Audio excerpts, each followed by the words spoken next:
Hyderabad house में प्रधानमंत्री नरेंद्र मोदी और फिलीपींस के राष्ट्रपति मार्कोस के बीच प्रतिनिधिमंडल स्तर की वार्ता हुई। प्रधानमंत्री मोदी और राष्ट्रपति मार्कोस के साथ प्रतिनिधिमंडल स्तर की बातचीत में तमाम उन विषयों की चर्चा हुई, उन क्षेत्रों की चर्चा हुई जिसमें भविष्य में सहयोग को और बढ़ाने की प्रतिबद्धता दोनों ही देशों ने जाहिर की।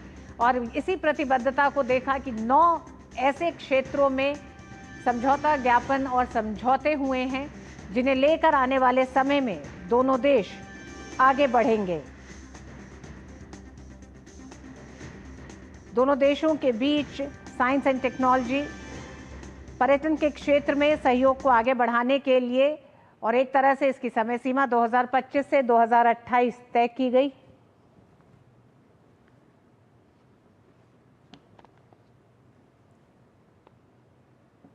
एक्सेलेंसी, आपका और आपके प्रतिनिधिमंडल का भारत में हार्दिक स्वागत है।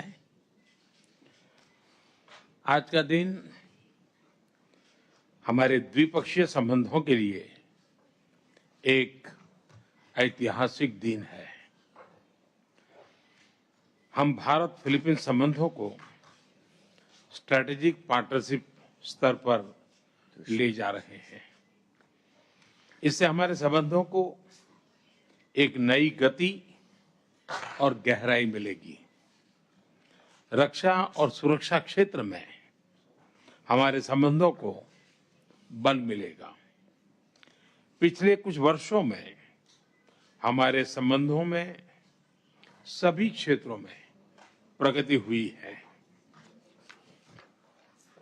इसमें व्यापार, डिफेंस, मैरीटाइम, स्वास्थ्य, सुरक्षा, खाद्य सुरक्षा, डेवलपमेंट पार्टनरशिप और पीपल टू पीपल टाइज भी शामिल है।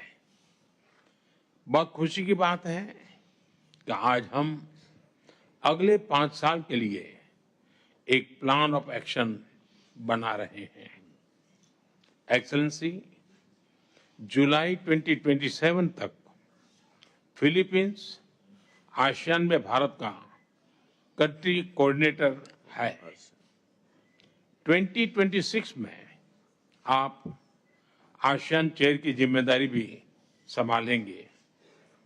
हमें विश्वास है कि फिलीपींस के नेतृत्व में भारत आसियान रिश्तों को भी और मजबूती मिलेगी। एक्सेलेंसी, वैसे हम अभी जब बैठे थे तो करीब करीब सभी विषयों पर काफी विस्तार से चर्चा हुई है, इसलिए मैं इसे ज्यादा रिपीट भी नहीं करना चाहता, दोहराना की आवश्यकता नहीं है। और इसलिए मैं आपसे भी आग्रह करता हूं कि आपका ओपनिंग रिमार्क्स हमारे लिए इन विषयों को आगे ले जाने में काम आएगा। Thank you, Your Excellency Prime Minister Narendra Modi, the members of the Philippine and Indian delegations. Good morning.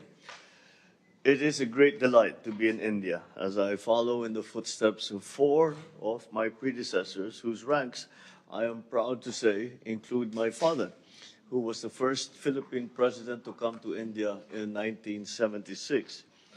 I extend my compliments on India's remarkable achievements under your guiding hand, Mr. Prime Minister.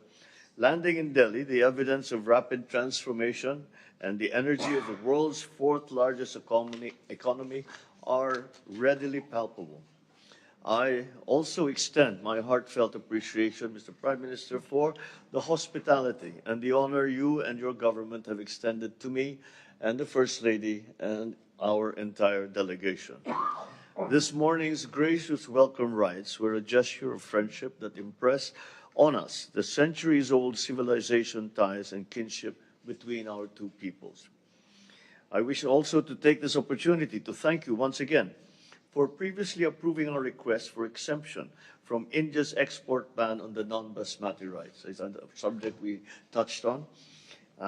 It has been lifted, and we look forward to more exchanges on this vital commodity for the Filipino people. Our cooperation's tempo has increased in the last few years, and in security and defense, in trade, investments, health, and other fields of endeavor. I am elated therefore, today we further ratify this friendship by elevating it into a full-fledged strategic partnership. Even before the relationship of formal diplomatic recognition in 1949, there has certainly been long-standing trade and cultural links between our two countries. The Philippines and India continue to share values, interests, and concerns that have impacted our respective national security, particularly given the geopolitical developments on both the regional and international levels. Given these shared concerns, it is but natural for our two countries to intensify our partnership and to find ways to counter such security concerns. Our meeting today marks the high point of the 75th anniversary of our diplomatic ties, which will herald the future and a bright future of our bilateral journey. It is fitting that our very first meeting as strategic partners, and I look forward to our productive discussions and assure you of my commitment to work with you today and in the years ahead. Thank you, Mr. Prime Minister.